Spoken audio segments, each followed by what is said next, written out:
Some strange noises heard around the world the last few weeks has people buzzing, especially on YouTube. Clips posted from Arizona to England and right next door in Manitoba, all showing folks alarmed by what sounds like a noise straight out of a science fiction flick. Valley News Team's Eric Kress tries to find out if there's any explanation for the strange sounds. It's kind of like watching a scary movie. The background noise gives you the feeling that something terrible is about to happen. I guess I'm not there, but they must be hearing something. It's too outrageous to actually try to believe. It really is. Videos started showing up on YouTube months ago, all with the same moaning, groaning, metal-on-metal sound. Some are calling it a harp-like noise, and it's especially eerie because even with the millions of views on YouTube and the thousands that ultimately heard the noise firsthand, even experts can't explain what the noises are.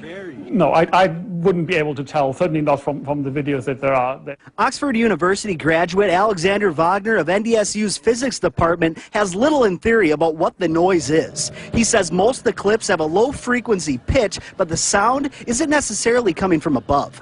Even if you have a snowplow, you hear the snowplow and you think it's from over there, but then you see, no, it's driving there. You really can't tell because we have a very bad ability to locate low frequency noise.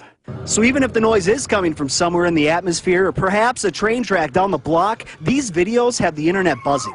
It might be, that there's some actual sound that people hear all around the world. It might be that it turns out that it's an internet phenomenon where people think it's really, really funny to put scary videos like that on the internet. So. In Fargo, Eric Kress, Valley News Live.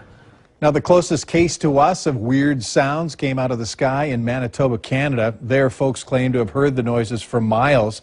They're partially crediting electromagnetic waves in the atmosphere in Manitoba.